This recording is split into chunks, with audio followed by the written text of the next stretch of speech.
I always thought our house was normal, at least, as normal as it could be, living with mom and my stepdad. On the outside, people would see us and think, wow, what a happy family. But behind closed doors, things were far from perfect. Michael, my stepdad, had this way of picking at everything I did. Nothing I did was ever good enough. And mom, she stayed silent most of the time, pretending everything was fine, probably thinking avoiding fights would magically make life easier. I was 19 now, and it had been like this for as long as I could remember. Michael would comment on everything: my grades, my clothes, my plans for the future. Are you really sure you want to go to that college? He would ask, leaning back in his chair, that smug expression I hated so much. You might be better off staying here, helping your family. And mom, she'd just nod along, whispering, he's just trying to help, Jen. Every time she said that, it felt like a punch in the stomach.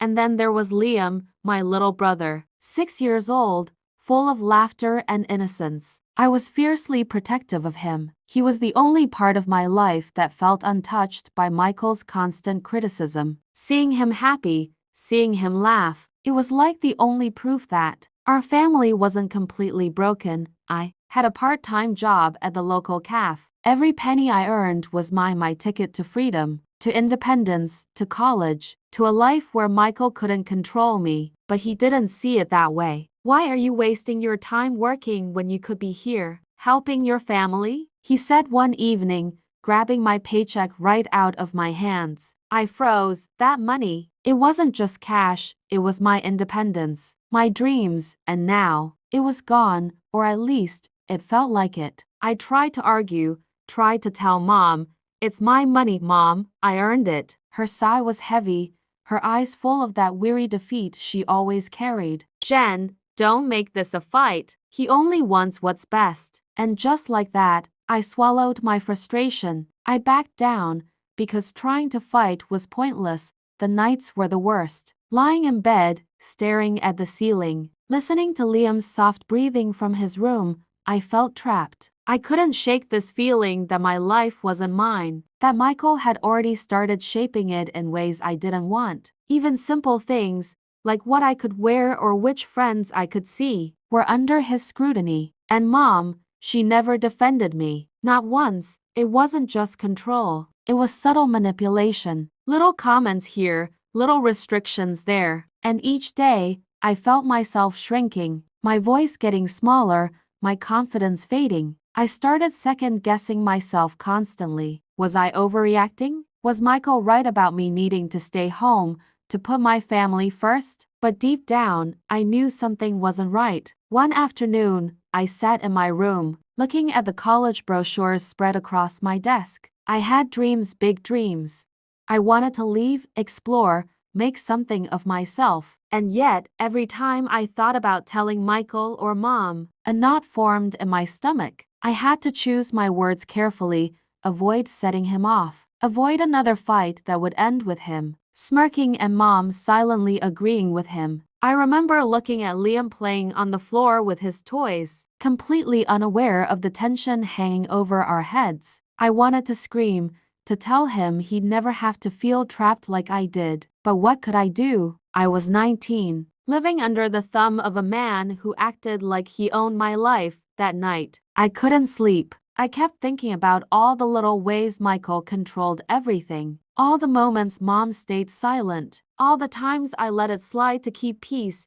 Peace, such a fragile word in our home. I realized that this calm, this normal life we had, wasn't real. It was a fragile illusion, one false move away from shattering completely. And deep inside, a spark of something dangerous stirred, a tiny voice whispering, you don't have to take this forever. One day, you'll show him. Little did I know, that day was closer than I ever imagined. The calm before the storm was ending. And when the storm hit, nothing in my life would ever be the same. I thought the hardest part was realizing my life wasn't mine. I thought I could somehow accept Michael's control, stay quiet, and wait for the right moment. But life doesn't wait. It started small. The first blow, I had been saving money for months, Every tip I got, every paycheck, tucked safely away in my account. I had dreams, college applications, moving out, independence. I didn't even think about the money as a weapon, just as my future. And then,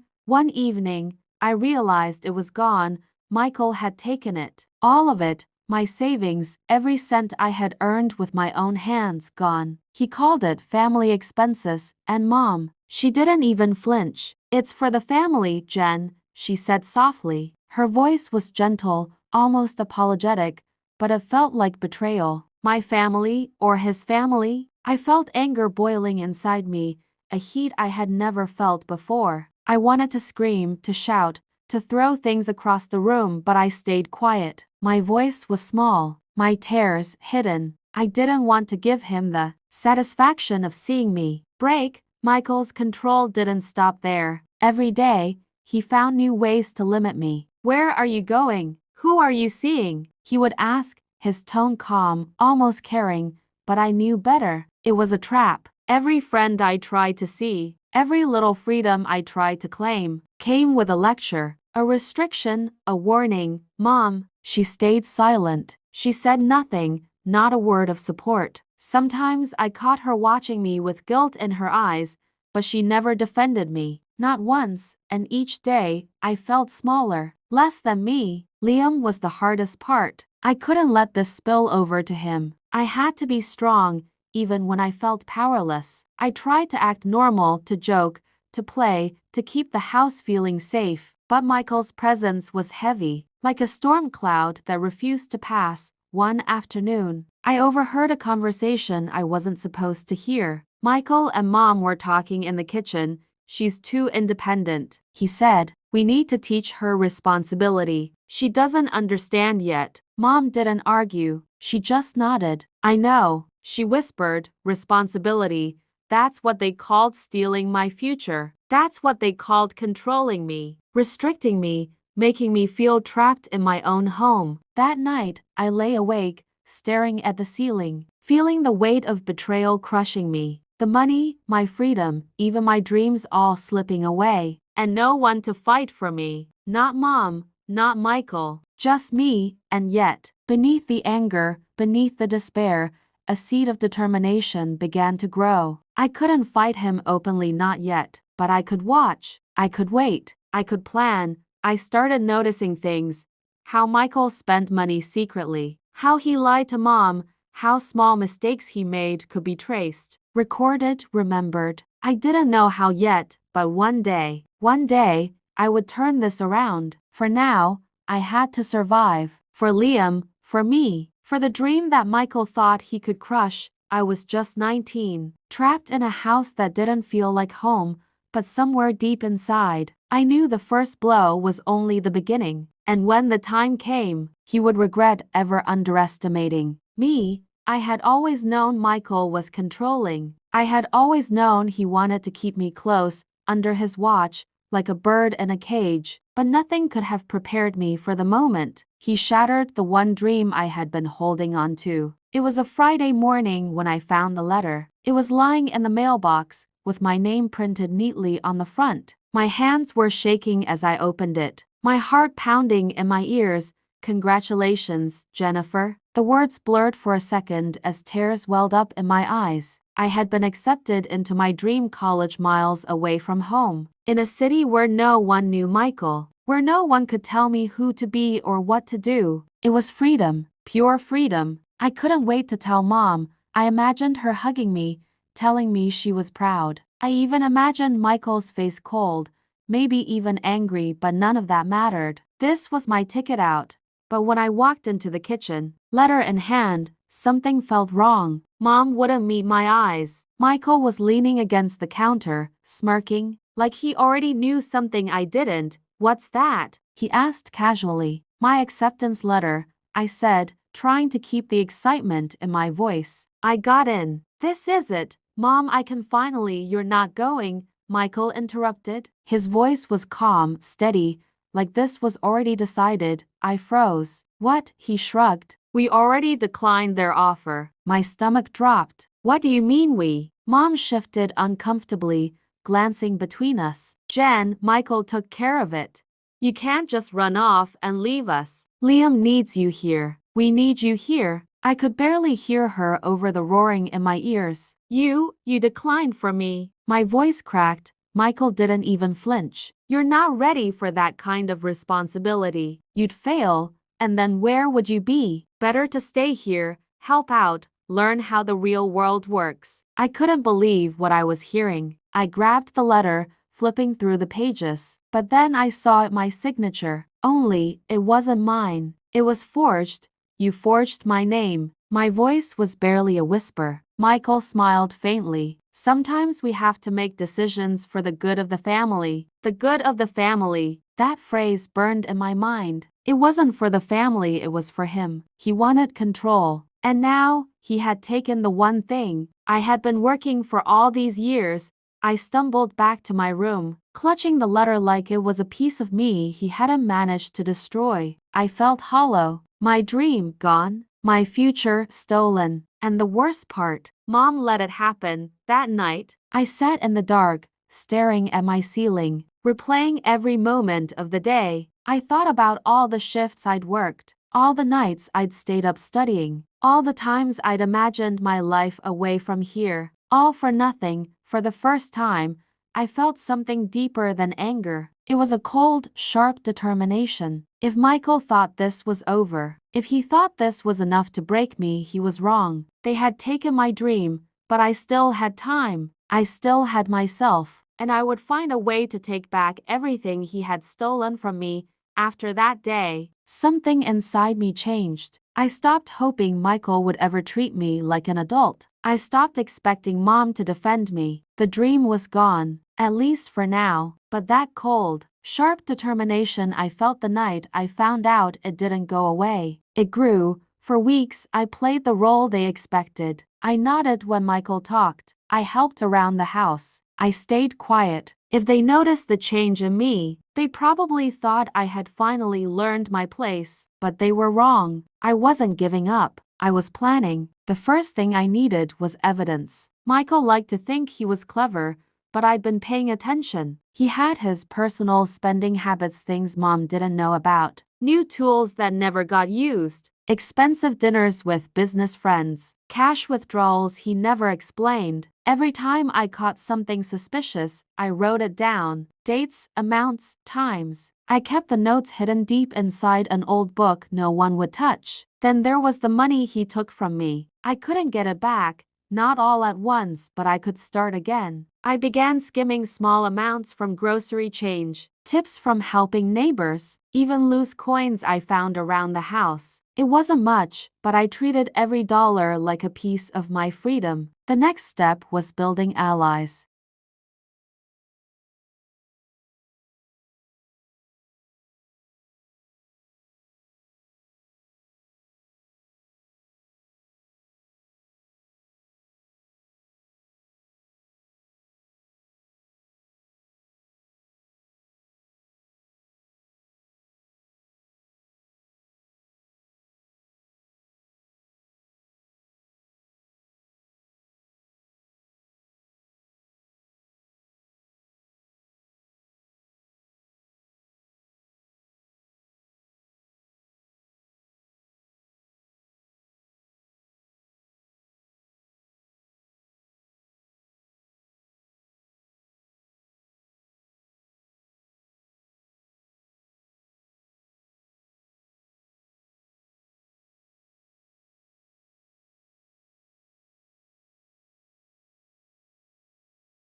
I remembered my dad's side of the family, people I hadn't seen in years because Mom and Michael never wanted them around. I started reaching out quietly. At first, it was just messages on social media, short and polite. But then we started talking more. I told them about school, about Liam, and eventually, about Michael. Not everything, not yet, but enough for them to start asking questions. I also started paying attention to Liam.